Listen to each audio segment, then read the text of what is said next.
మా వాళ్ళందరూ ఇంకా మాట్లాడాలి.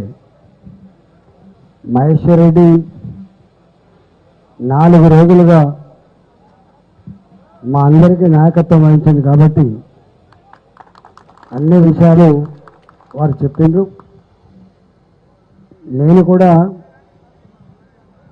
ఈ వడ్ల కొనుగోలు మంత్రిత్వ శాఖను 5 ఏళ్ళు నేను కూడా చేసిన. ఈ వడ్ల కొనుగోళ్ళు, మక్కల కొనుగోళ్ళు, సన్ఫ్లవర్ కొనుగోళ్ళు, తెల్లగొల్ల కొనుగోళ్ళు నేను కూడా చూసిన. కానీ గింత వేదన, గింత దుఃఖాన్ని మాత్రం మొట్టమొదటిసారిగా చూస్తున్నా. మా ఎమ్మెల్యేలందరికీ, మా వెంకటరామరెడ్డి గారు కావచ్చు, మా హరీష్ కావచ్చు, మా కొమరన్న కావచ్చు, మా ఫైర్ బాండ్ రాకేష్ కావచ్చు, మా పెద్ద మనిషి అయిన మా రామారావు పటేల్ గారు కావచ్చు, అదేవిధంగా మా పాయల శంకర్ గారు మధ్యలో చేరేండు, అదేవిధంగా మా సూర్యనారాయణ గారు గౌరవ శాసనసభ్యులు అంజిరెడ్డి గారు,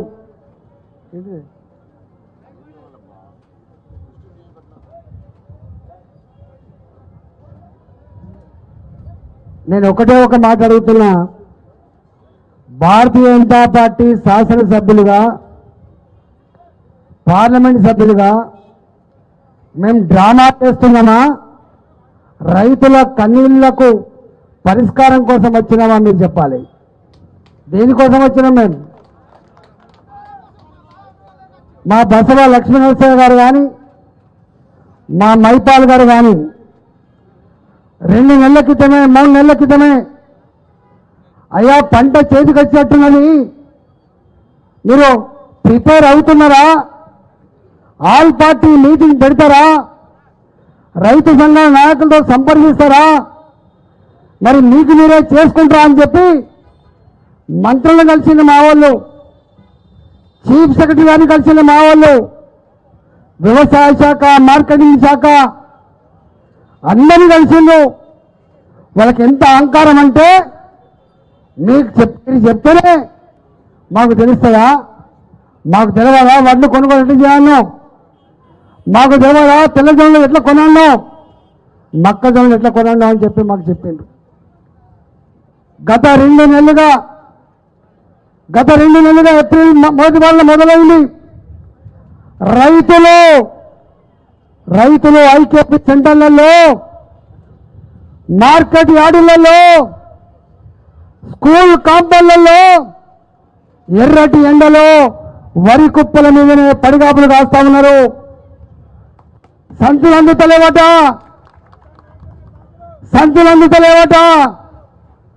టార్పాలీలు అందలేవట, హమాలీలు దొరకలేరట, సుతులు లేదట, డబ్బులు లేదట, ఆందోళన ఉంది అని చెప్పి అనేక వార్తలు వచ్చినాడు. మేమనుకున్నాం కాంగ్రెస్ వాళ్ళంటే బాగా అనుభవజ్ఞులు కదా, మాటలు బాగా చెప్తుంది కదా, ముఖ్యమంత్రి గారు నీ మాటలు కోటలు దాటినాయి, నీ కాళ్ళు మాత్రం సచివాలయం దాటలేదు, నీ కాళ్ళు మాత్రం తంగలు దాటలేదు బిడ్డ. కాంగ్రెస్ పార్టీ మంత్రులారా, నేనంటా ఉన్నా, నేను చెప్పింది నిజమో, మీరు సచివాలయంలో మాట్లాడుతున్న మాటలు నిజమో, వస్తవాన సారంగపూర్కి, వస్తవాన నిర్మల్కి, వస్తవా నా పెద్దపల్లి మక్కల మార్కెట్ యార్డుకి, రైతులారా ఇవాళ మొత్తం దేశంలో ఇద్దరి గౌరవం దక్కుతుంది. కాలు మీద కాలేసుకొని నా రక్తాన్ని చెమటగా మార్చి దేశ ప్రజలకు బుక్కడి బూబెట్టని నేను అని గర్వంగా గల్లెగిరేస్తాడు మా రైతు. అందుకే జై జవాన్ జై కిసాన్. గది రైతంటే, రైతు మోసం చేయడు, రైతు భూతల్ని నమ్ముకున్నాడు. ఈ రైతు రక్తాన్ని చెమటగా మార్చి ఇవాళ వడ్ల రాసులు ఉత్పత్తి చేస్తున్న మా రైతులు జొన్నల రాసులు ఉత్పత్తి చేస్తున్న మా రైతులు, తెల్ల జొన్నల విప్లవాన్ని సృష్టించే వాళ్ళు మా రైతులు. మార్కెట్ యార్డ్లలో వాళ్ళ కళ్ళ ముందే తెల్లజొన్నలు నానిపోతే, వాళ్ళ కళ్ళ ముందే వాళ్ళు పండించిన మొక్కజొన్న కుప్పలు మురిగిపోతే, వాళ్ళ కళ్ళ ముందే వరి కుప్పలు మొలకలెత్తిపోతే, ఇవాళ వాళ్ళకు దుఃఖం పైసల మీద కాదు, వాళ్ళ దుఃఖం అయ్యో 6 కాలం కష్టపడ్డా నేను ఉత్పత్తి చేసిన సంపద పోవలసింది ప్రజలకు కదా, అయ్యో మట్ట కలిసిపోతుంది అని బాధపడతాడు, కన్నీళ్లు పెడతాడు రైతు. ఇవాళ పొద్దున్నే నాగేశ్వరరెడ్డి గారి కాన్స్టిట్యూన్సీ లో ఎంటర్ కాగానే ఒక 35 సంవత్సరాల రైతు, నేను కౌలు తీసుకున్నా సారు, నాకు భూమి లేదు, నేను కౌలు రైతును, నాకు పాసు పుస్తకాలు లేవు, నా తమ్ము పెడితే కౌలు రైతు తమ్ము చెల్లట, నువ్వు పోయి నీ ఓనర్ ఎవరో, నీ భూమి ఓనర్ ఎవరో పట్టుకరా, ఆయన తమ్ము పెట్టని చెప్పి అంటున్నట. ఆ రైతు దుబాయ్లో ఉన్నాడు, దుబాయ్ నుంచి వచ్చి తమ్ము పెడతారా రైతులారా? పెడతారా? ఏం మురుకులు మీరు, ఏం చెప్పారు మీరు? కౌలు రైతులకు కూడా రైతు బంధు ఇస్తా అని చెప్పినావు కదా, రైతు బంధు దేవుడరుగు, పండించిన పంటకు కూడా కొనలేని దద్దమ్మ ముఖ్యమంత్రి రేవంత్ రెడ్డి, అవునా కాదా? కొండ నాలుకకు మందేస్తే ఉన్న నాలుకకు పోయినట్టుగా ఆనాడు కేసీఆర్ బొందబెట్టాలని చెప్పి బొందబెడితే ఇవాళ తుంపేసి మొద్దెత్తుకున్నాం బిడ్డ అంటున్నారు మా రైతులు. ఇవాళ చెప్పాలంటే ఒడవరు, వర్షం వస్తాన్ని మన మీరు కళ్ళ కాడికి పోవాలి, తారుపాలను కప్పుకోవాలి, తడవకుండా చూసుకోవాలి. కాబట్టి నేను మీ అందరికి ఒకటే విజ్ఞప్తి చేస్తున్నా, ఇవాళ తెలంగాణలో ఉన్న రైతులారా, రైతు బంధు పోయింది, రైతు బీమా ఎప్పుడైతే తెలియని పరిస్థితి వచ్చింది, కౌలు రైతుకు 12,000 రూపాయలు పోయింది, రైతుకు 15,000 రూపాయలు రైతు బంధు పోయింది. చివరికి పంటను కూడా కొనకుండా, ఇంతకుముందే నాగేశ్వర గారు చెప్పిండు, తెల్లజొన్నలు 10 క్వింటాలు మాత్రమే తీసుకుంటాం, 20 క్వింటాలు ఎవరికి అమ్మాలి బిడ్డ?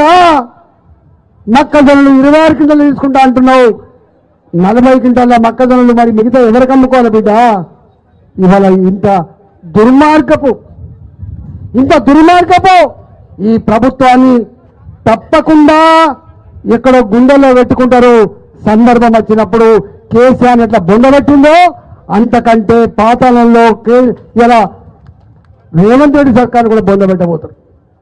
అందువల్ల ఇవాళ మేము 4 రోజుల కోసమే వచ్చినాం, కానీ రైతుల ఆవేదన చూసినప్పుడు నారాయణ ఖేడ్ ఇవాళ నిజామాబాద్ అనేక ప్రాంతాల్లో బస్తాలు మమ్మల్ని కొనుక్కోమంటున్నారు. బస్తా 31 రూపాయలు పెడితే వస్తలేదు, ట్రాన్స్పోర్ట్ మమ్మల్ని పట్టుకోమంటున్నారు, 50 కిలోల బస్తాకు 60 రూపాయలు తీసుకుంటున్నారు, హమాలి మమ్మల్ని ఏమంటున్నారు.